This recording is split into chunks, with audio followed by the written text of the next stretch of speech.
Recording this. And so if you have questions, wait till the end if you don't mind. Write your questions down, wait till the end, and we'll ask them then. So with that, Mike, I'm going to turn it over to you. Thank you all very much for inviting me here and being part of this and being part of this conversation. Thank you for joining me today. My name is Mike Pino, and I'm a former partner at PwC. Has been part of a few startups that have scaled successfully and had some great exits. And we're here today to explore the critical role that insight and wisdom play in the success of startups, particularly as you consider serving on an advisory board.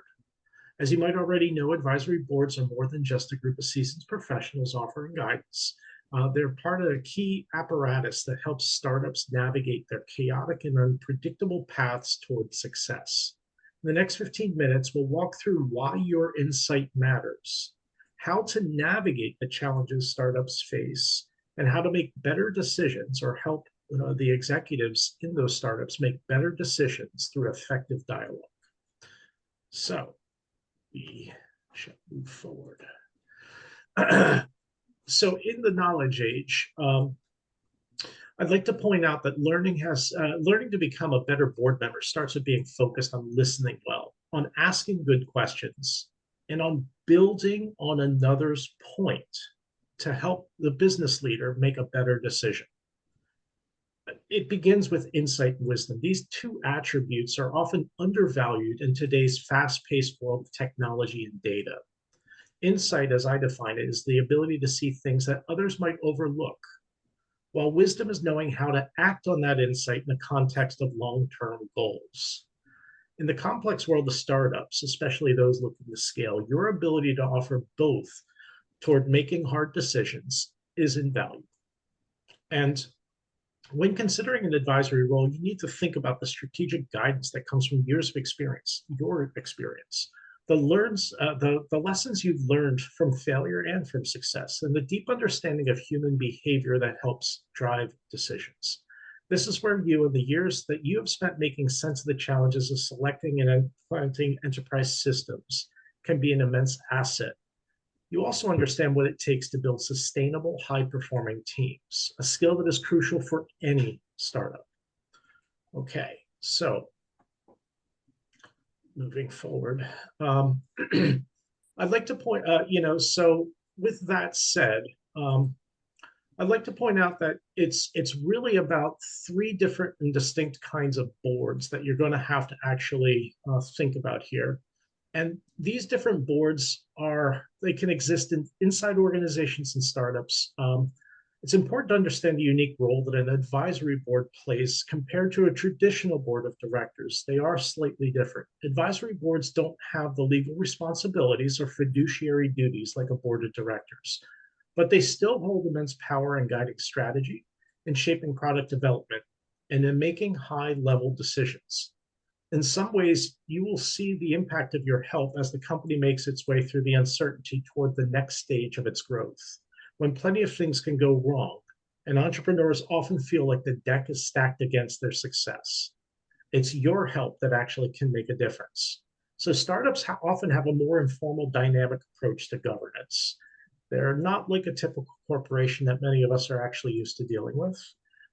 They often make decisions and move very quickly, and they need advisors who can bring specific expertise, such as helping them position their products or approaches better, such as navigating the complexity of internal selling inside large companies. How do decisions actually happen inside large corporations?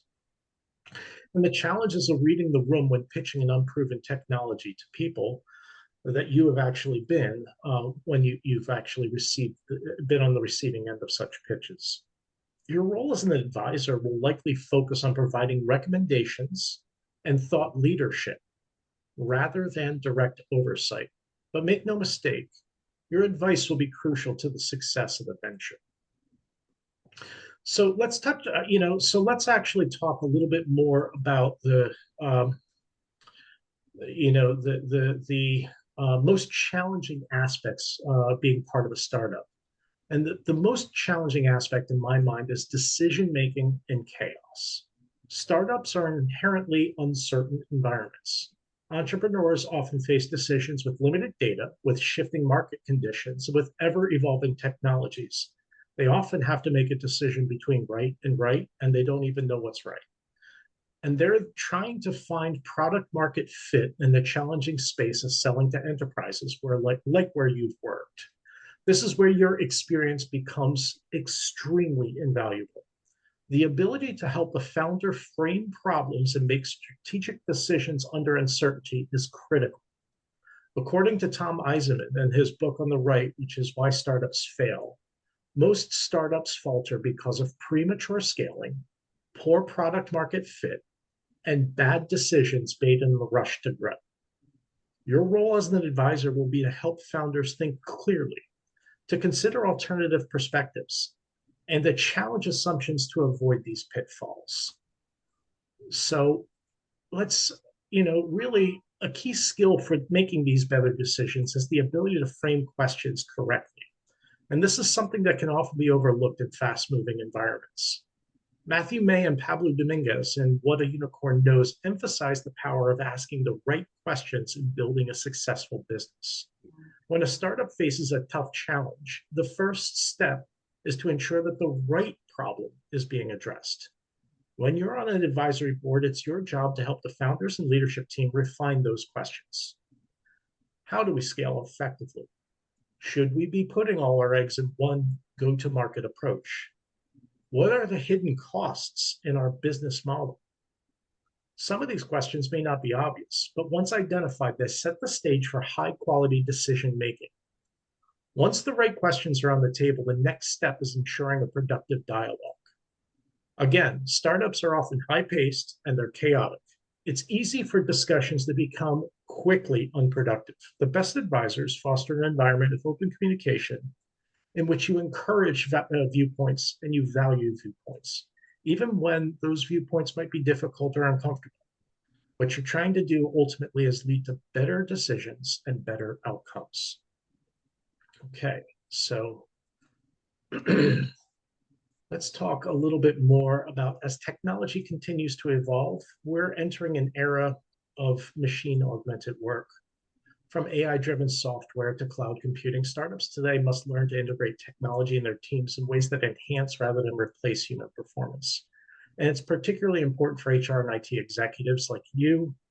For startups, fostering the right environment for human performance means creating an organizational culture. And that culture may be 5, maybe 7 people. It's a small company. Sometimes it can be 20, sometimes it can be 30, but it's a small company. But you want to create that culture that values both human creativity and technological efficiency. Your experience in developing people and teams and translating lofty strategic ideas into action and taking a broader business perspective can be instrumental in helping startups navigate the new world by building teams that are equipped to thrive in the age of machine augmented work. So let's talk about where you can get some more insight and some more places to help you actually out as you sharpen your own approach to participating on the board. You're going to need to really think about how to translate, how to approach problems from inside the corporate function.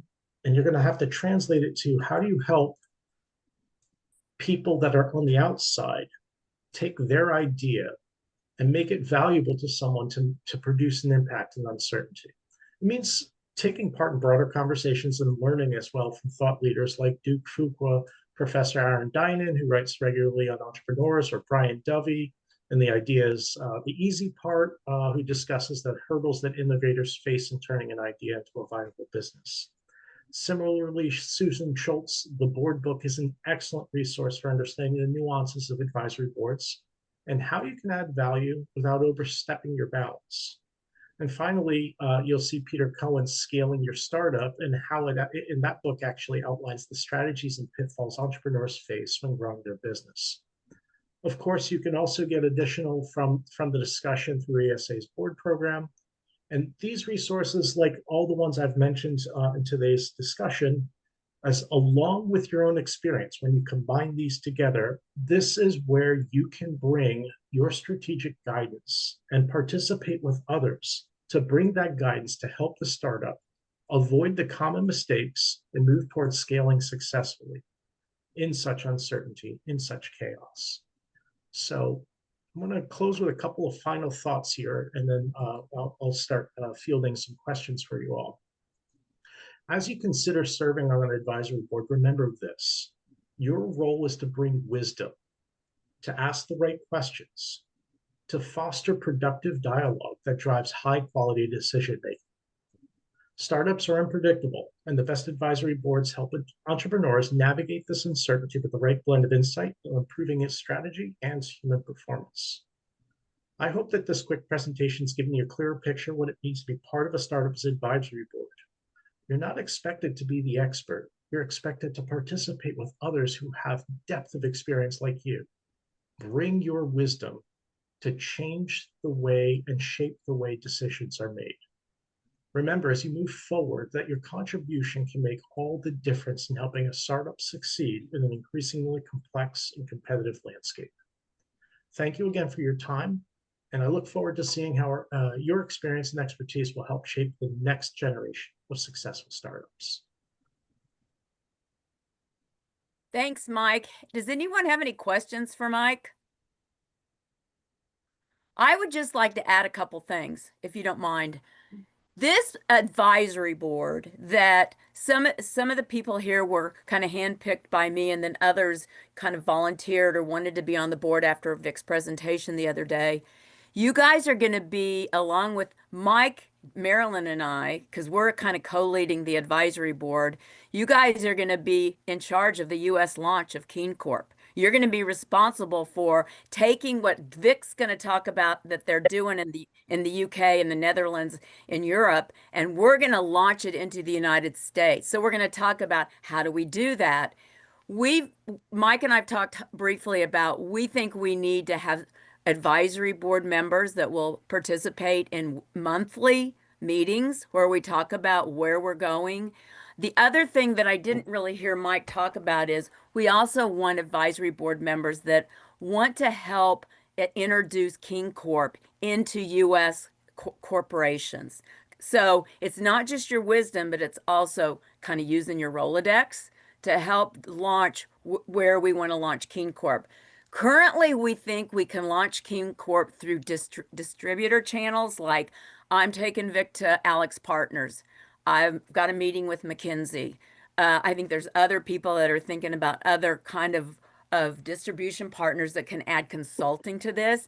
But this is a big deal, you guys. We are launching an unbelievable product in the United States. So we really want you guys to participate and understand how important you're going to be in this whole launch. So with that, any questions before I turn it over to Vic? Any questions for Mike? For me? Yeah, I have a couple. Okay. I keyed them into the chat area. So, hey, startup, I've been involved in several. We're going to have many fail forward and fail fast moments along the way. And, as an advisory board, we're not going to be on the ground day in and day out to see those. But if we can get insights into what happened and why it happened and the pivot that was made, that'll only make us smarter in providing the recommendations and advice and how we position it. So I'll just couldn't agree more, Fred. In fact, actually helping change the focus from fail fast to learn fast. And that starts from actually having that sort of, all right, so what happened? How did this change? Okay, what did we learn from it? What do we do differently next time? And that's the role, is to help the company learn faster. And I don't know what the expectation is around, and that you're probably going to get into this, how often we're going to meet, but if it's like quarterly, there's a lot happens in 3 months. Yeah. that could get lost, right? My second was, are we talking about value-added resellers, or are we talking about distributors as the channel? Are we going to expect the consulting partners to add value to what is being provided, or just simply not package it, but sell it as is? Good question. I think what we're talking about right now, Fred, and honestly, there's room for any change. We've been talking about how we get value-added resellers that combine a consulting practice around the technology of KeenCorp. But that might just be one distribution channel. Maybe there's others, and I think this group can come up with ideas on how else we might go to market. Yeah, and Fred, the VAR is probably the easiest way to start, but it's, you know, the ones that are actually going to make a bigger difference are also getting some of the early adopters to start looking at this kind of technology. It will take longer for them to come to decisions. As you know, you were actually a buyer in those shoes many years back, and you know what it takes to actually move things along down the pipeline. But those conversations that you actually start to seed will yield fruit. And so it's not a question of either or, it's a question of understanding planting for the seasons and making sure that you're harvesting a lot longer. So I have a question. When I initially saw Vic's presentation, it brought me back to Gallup survey days, good, bad, or indifferent. So when you think about like the legacy, traditional, how things have been done in the past, say like a Gallup survey, how are we planning to market this and or are we planning to compete as an example? Because obviously fast forward, this is much more digitally, forward facing and where the world's headed. So I just would be good to hear a little bit more about some of that strategy as well. We should probably let Vic present because All some of right, the things awesome. that Vic is going to present. But one of the things I'd say to you, Julie, is that the early adopters are going to get it immediately.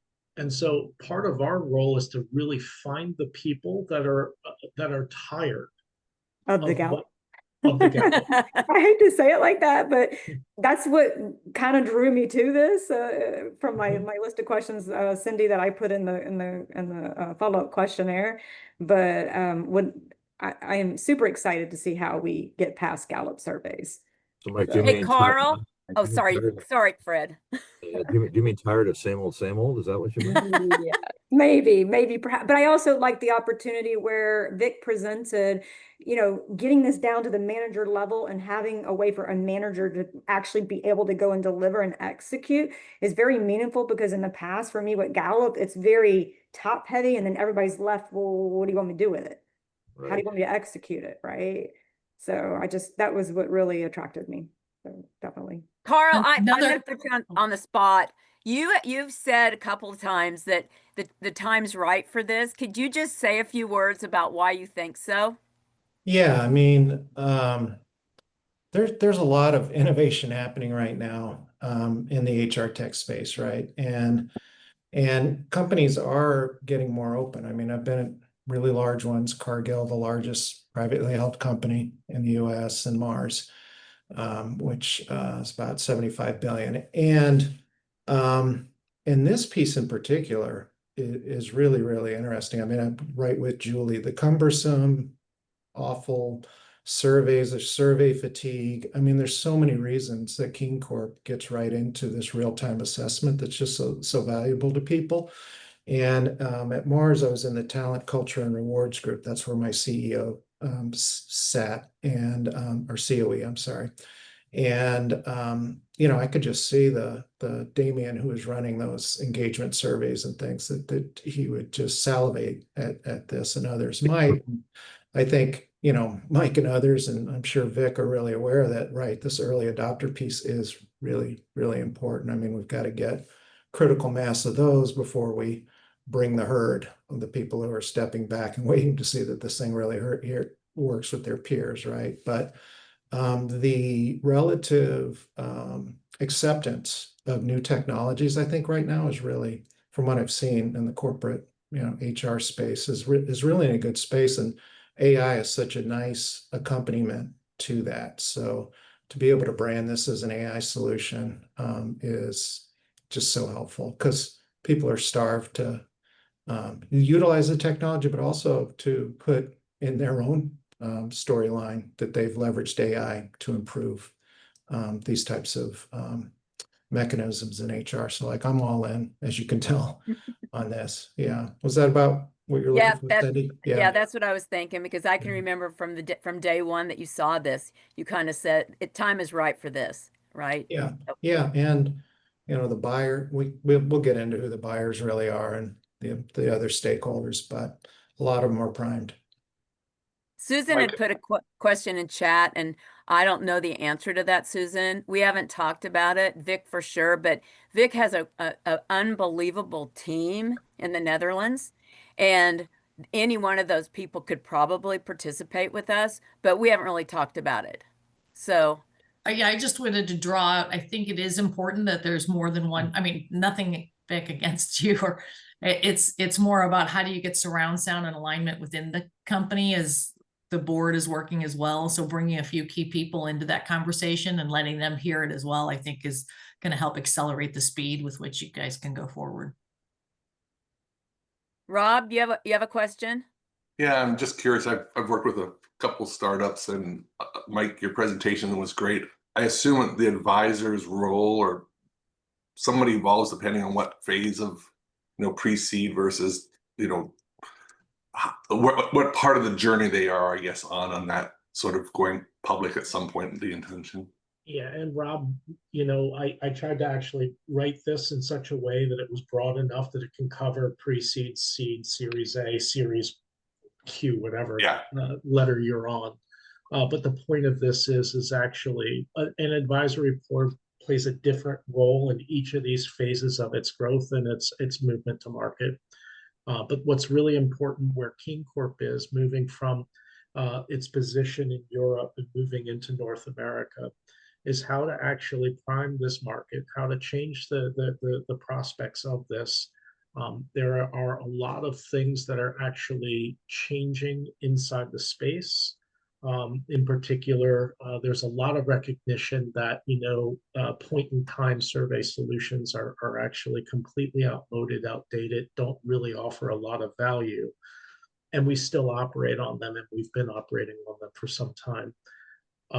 And the answer to this is not to try to convince people to drop the survey. The answer is to find the early adopters, make them extremely successful, and then make people just jealous that they can't and want to get in as soon as they can. So that's going to be our trick here, is to help.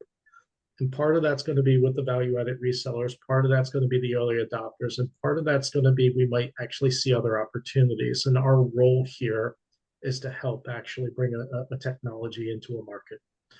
Tim, you have your hand up. Sure. I've got a couple of questions and maybe one comment. I'm just curious as to is there any kind of a framework or roadmap for moving forward with the launch that's been developed, or is that something that needs to be done? That's the first question. And my second question is, have we thought about, we have enough data to give us an idea about what industries we want to target?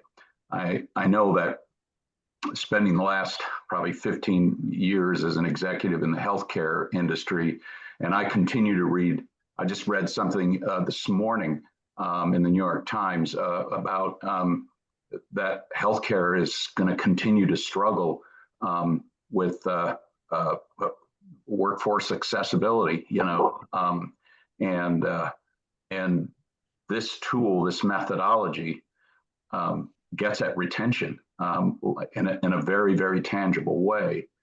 So I'm just curious about that, even though I've spent the other half of my career in food service and manufacturing. The comment I wanted to make was that to your point, Mike and Julie, at Covenant Health, we dropped the survey. Mm-hmm. We were spending $200,000 a year with Press Ganey to do an engagement survey, and we found out getting real-time data through stay interviews not only had a huge impact from an individual perspective, but also looking at the aggregate of that real-time data, we could act quickly. So seeing this tool, oh my goodness, it's just like lightning years difference. Yes, it just brings in all the hard work we had to do to get there, to get that data. I mean, I'm just thinking in terms of inpatient units where you've got a leader to team member, your span of controls like 1 to 120, 1 to 150, those types of things.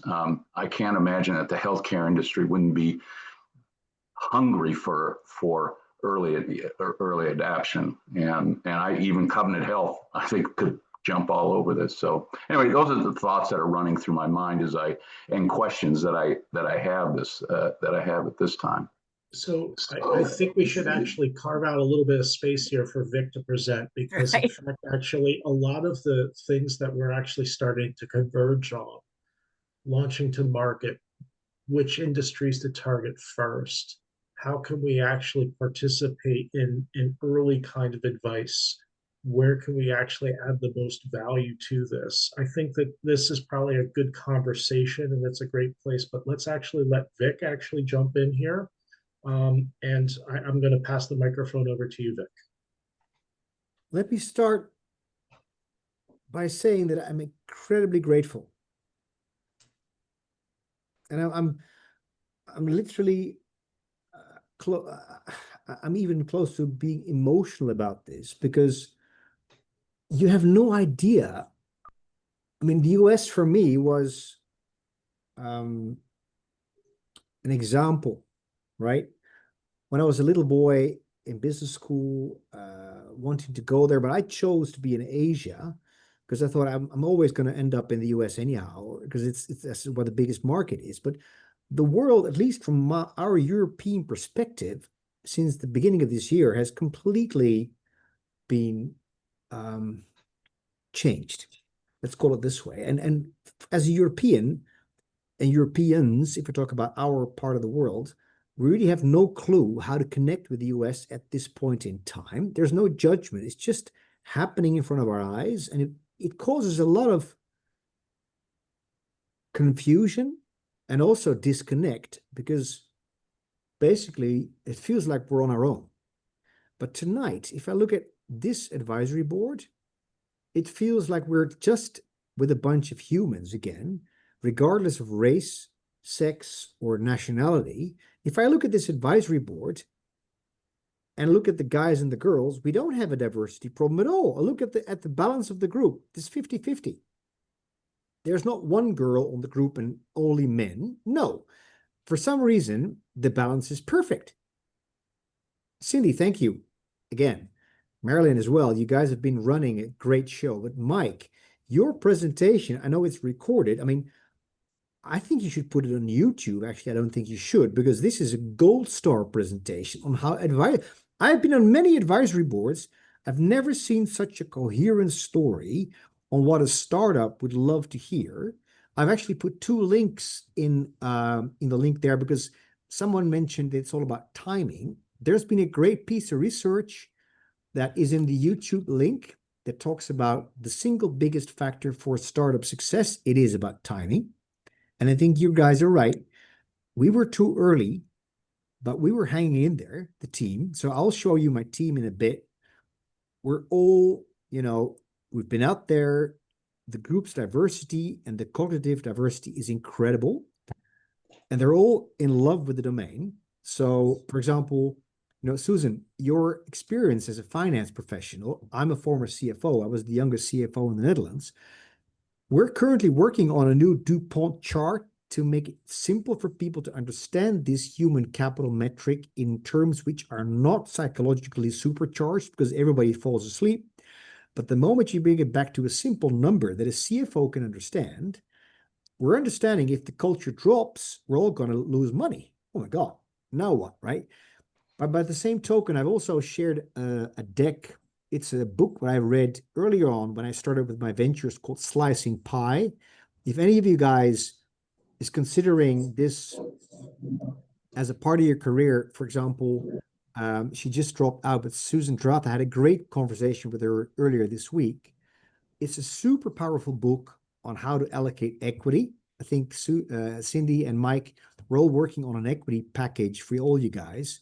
Have a look at the book if you want, if you have some time. It's a great story on how to actually make sure it's done fairly, but it's also fun to read. And on my side now, to my story, I will share some slides now. I have a demo, but I just wanted to mention that it feels great to be part of your team.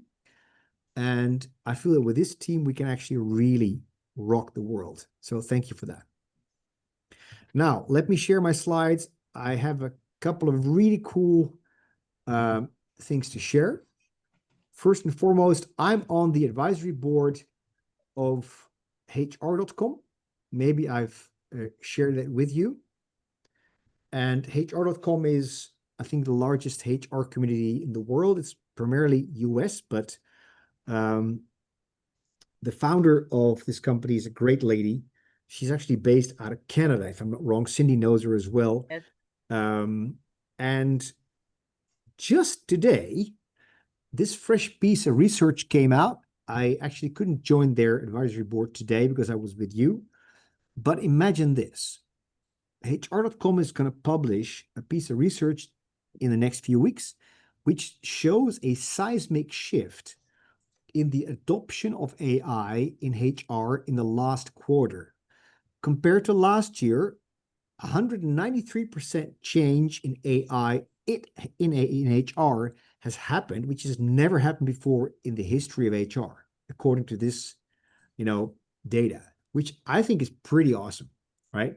So it's just fresh off the press. Just wanted to share it with you. There's going to be a lot of talk about it. I'll read the detailed research when it's published, but I just wanted to give it to you because it's really pretty cool. Now, going back, I'm not sure if any of you have already seen this, but amidst this entire, transformation because of AI, AlixPartners did a research study at the end of last year, and they asked, I think it was like 4,000 CEOs, what was the biggest worry on everybody's mind? And if you just split the world of AI into two buckets, the left bucket is transactional AI, which is about making the world a faster, better, cheaper place. And the other bucket is about relational AI. This is where KeenCorp is playing. The biggest worry of all those CEOs was not that the AI is going to change the way the processes are operating. No, their worry was that the world is going to be a cold place. And that's why I'm so touched by your energy, because it feels to me that we're all wanting the same. We all want to make these workplaces into a great place to work, but not with a once-a-year survey, because that doesn't tell us anything. We want to have this at our fingertips, just like you're tapping into your bank balance every single day, right? Now, going back to what Mike has said, I just copied your comment because I love it. Decision-making in chaos. The world has never been in a more level of uncertainty as today. Take all the wars going on, AI, economic distress, right? The numbers are just staggering. Just let that sink in. Think about how large enterprises and leadership has to deal with business plans which have been prepared sometimes a year ago. I talked to the leaders of Unilever, of Shell in the Netherlands. They said, Vic, we can just dump all these documents in the bin because they no longer work. I'm talking to quite a lot of large consulting companies. Next Monday, I'll be talking to the leadership of BCG. And they said, our business models are dead. You're talking about a large company like BCG. I mean, their global leadership is in great stress because the way how they earn their money, I talked to PwC the other day, they say, we're losing all our offers against the smaller startups that have simply got more agile service offerings. And this is where KeenCorp comes in. We talked about it at the beginning of this call as well. The classic way to look at human capital through the eyes of basically surveys, it is no longer fit for purpose if your world is on fire, right? Now, taking a step back, if you go and look at the evolution of these tools, you see that the world started, with exit interviews. It's interesting because even today, the exit interview is still the most important metric available. It's kind of late then, by the way, but this is the way. Last year was also at HR.com. We studied the market. It was the single most valuable piece of information. So it's like trying to look at an elephant through a keyhole. You can't see the whole thing. Now, fast forward to where we are today. I think everybody talks about predictive analytics, but the world doesn't have an infrastructure to even come up with a single concept of it. So we have a pretty good stab at that, but we're still a startup, right? So I did talk about this at the last board meeting. We have this new piece of technology called Ariadne, which is an AI that's available to the board. I'm going to offer it to you guys first You'll be the first persons in the whole world to start using this as part of our advisory board. We sold it to Scania yesterday, which is a big transportation company.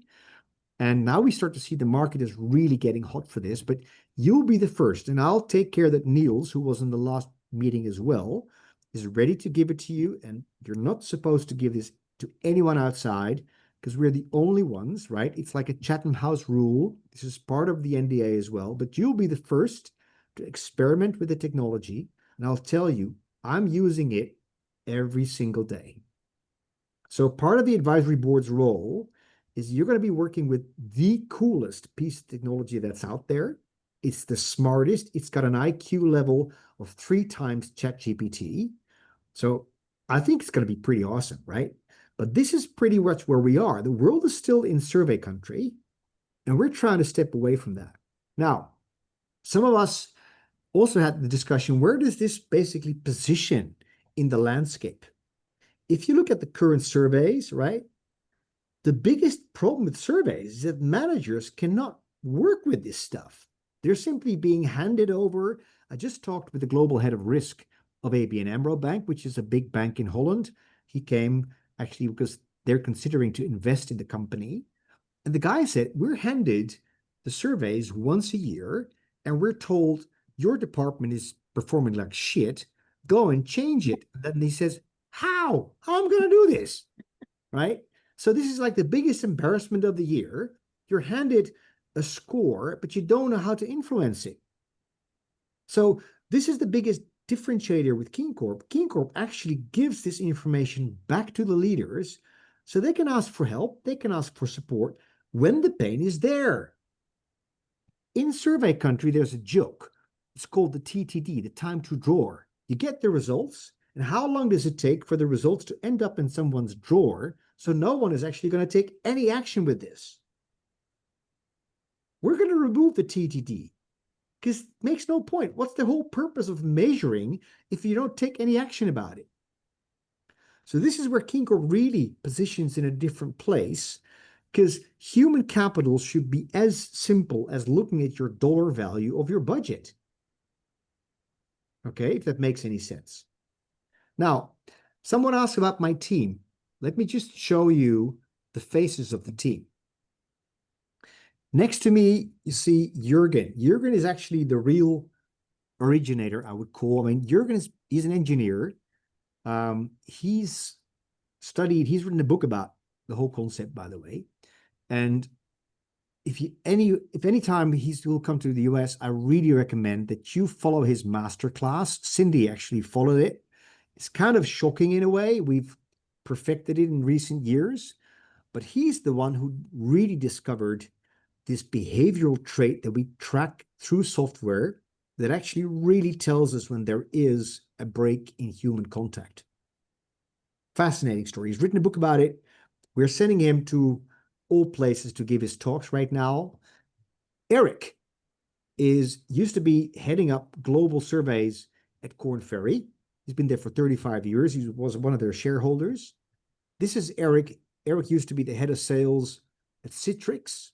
Joachim, you can see him here with the beard.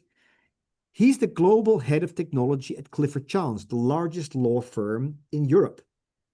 We actually helped them to write their textbook on privacy, because basically we were there before the entire GDPR law was being put in place. So we helped their team design their views on privacy.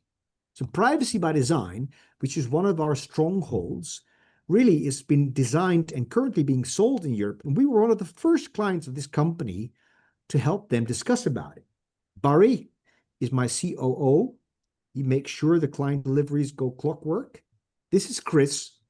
Chris is actually running a sales business with 250 enterprise clients in HR for the last 15 years. We've acquired half of his business earlier this year. This is Jaap. Jaap is the former chairman of the largest science institute in the Netherlands. And all the guys in yellow, Niels was in the call last week or last time we met. This is my CTO. And these two guys are the ones, they're all, by the way, we're running an ISO certified technology development team. So this is all robust stuff. And this is basically the group that have founded the company with me. Now, if you're okay with that, let's just go to the demo. I've got two ways to approach this. I can show you the live demo. Maybe that's good just to give you a little flavor. But I'd like to also show you the actual story behind that. So let me now just go to the demo so you can actually have a look at the live software. Can you all see my screen? No. Excuse me. Go back, show once more. Yep, entire screen. And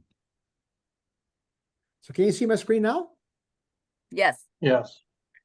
So what you see here is an impression of the dashboard as it is presented to the clients. On the left, you see what we call nesting of the way the organization is being structured.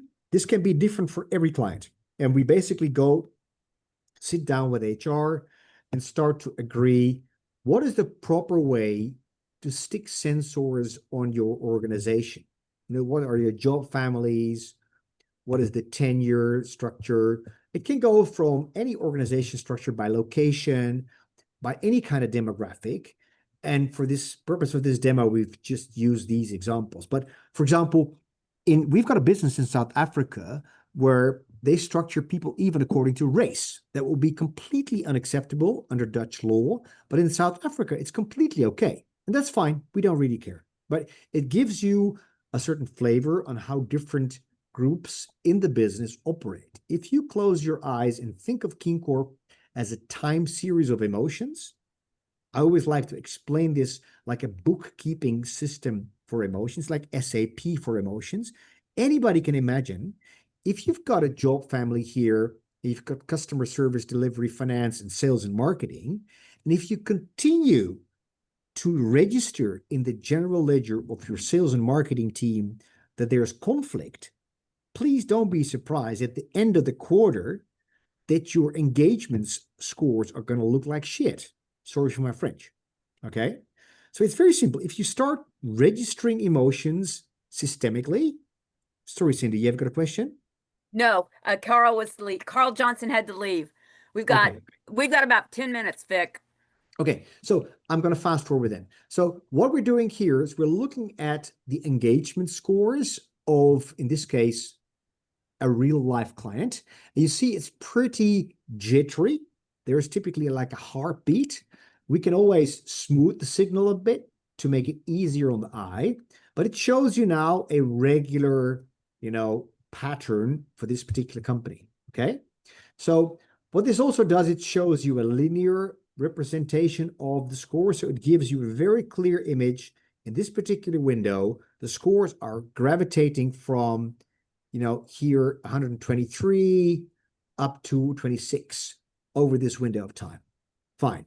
So what the scores can also do, it can help us then to correlate that to different groups. So if we would go to management, for example, right, you can see in this particular case that the management team, which typically should outperform the all line in the period of July, is experiencing some trouble because there is something that justifies having a conversation with the leadership team because their score should not be lower than the group average. Okay. I have a quick question that might help me and see, maybe it'll help others. I mean, what's good and what's not good? I mean, it's one thing to see the variation, but when it peaks, is it like really great? And when it comes down a little, what's good? What's the baseline here? Yes. So this is a very good question. Let me just take you now. I'm gonna just quickly stop my sharing. I'm gonna go to my slides if I can, because the slides will tell you the story. This is where the benchmarking will come in. Yes. Can you see my screen? Yes. Okay. So hold on. Just go to my screen quickly. Apologize for this. Yes. So going back to sharing mode. Can you see my screen still? Yes. Yes. Okay. Yes. Let me just put it in presenter mode. It will be easier to see for you guys. So we're talking about, in this demo, about a small team of 88 people, about 100,000 emails processed for this window of time, about 18 groups. Okay. So we've got leadership, marketing, delivery, finance, young talent. You've just seen that in the dashboard as well. And going back to the question, I think it was Tim or it was Fred who asked the question. Yes. So you cannot answer the question. You cannot talk about a single culture of a company, right? You talk about subcultures. So for customer service, the benchmark, we always look in hindsight for the last 2 years. What is the baseline for this particular group, right? Because otherwise you're talking about the culture of Enron or the culture of, Boeing. That's an overgeneralization. You got to really focus on de-averaging for your particular relevant group. And this is where suddenly it starts to become helpful to look at the leadership team, for example. The leadership team here has an average score of 128. Is it 138? And suddenly here you can see that something happened. In this case, the owner of the company got sick and left the team for months in a row. And suddenly you can see that it starts to make sense that this particular team was struggling with that particular departure. So there is not a standard number that we can allocate for any company. This is like just the classic benchmarking. You got to go back and say, for this particular team, the last 2 years, show us a base level of 100. Suddenly it has dropped. Now we need to take action. So there is no numerical score that tells you what is good and what is bad. It very much relates to the team. Now, going, for example, in this marketing group, this was a company that was acquired by a much bigger group. The marketeers who came in to run the marketing efforts of this particular group, they came in and you could see the actual scores picking up within, let's say, 6 months. That showed that the efforts of the acquisition, the post-merger, have been successful. So again, think of it as a typical post-merger integration process.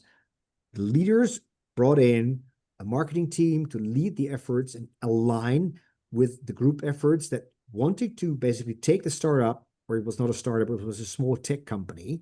And you could see that the efforts were really paying off. If you now look at the sourcing team that also had to integrate, they were having a much tougher time, right? So you could really see that the integration, and that was actually the strategic synergy was expected, was not really going well.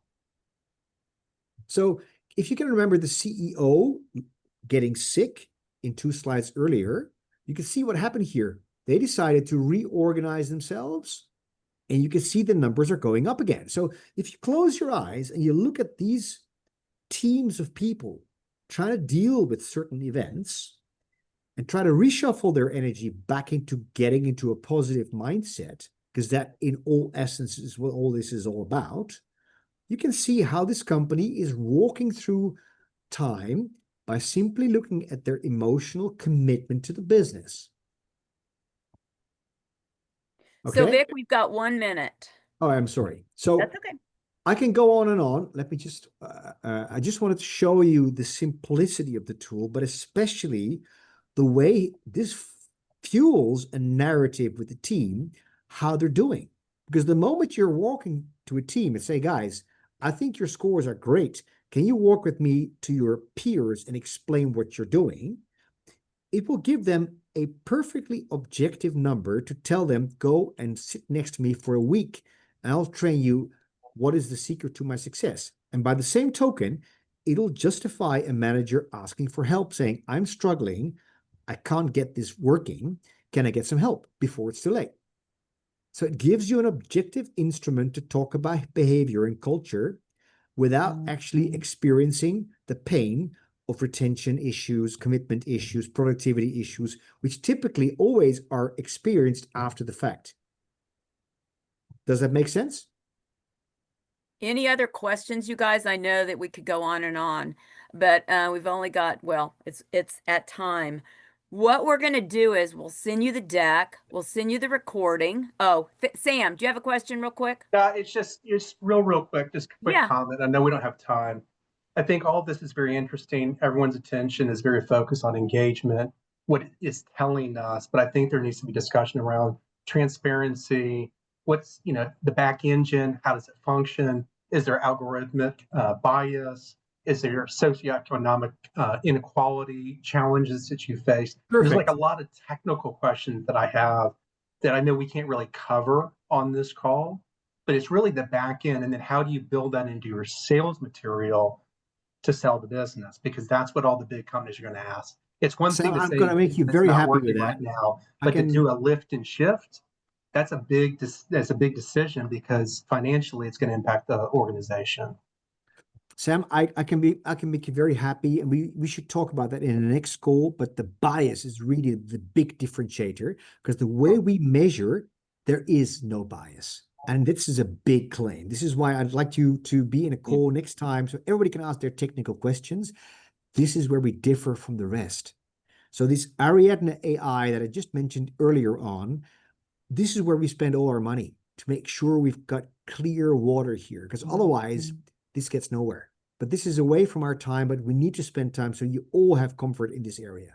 What about we set up another meeting, Vic, and do cover the technical questions that everybody has? And Love to. okay, let's do that. So next steps. I think we need to make sure that everybody's got an NDA signed. So Vic, we'll have you send out to anybody that hasn't signed and sent back to you an NDA. Then we'll set up another meeting where it's strictly technical. Let's talk. They can listen to this recording. What are some of the technical questions that everybody has? And we'll try and do that within a week. Yeah, And then sure. and I'll coordinate that. And then Mike and Marilyn are working on equity agreement that we're going to get to Vic to talk about what is it that you guys are going to get. If you're an advisor, what will you get as far as equity? And the big issue is making sure that it's not a taxable event for everyone. So let's do this. NDA, then we'll set up another technical meeting, and then we'll go from there on who really, really, really wants to be an advisor for KeenCorp. Does that work? Sounds great. Yes. Yeah. Okay. Thank you guys Thank for your you. time. Bye, Thanks for everyone. being here. Appreciate it. Bye. Bye. Thanks, Bye now. Vic.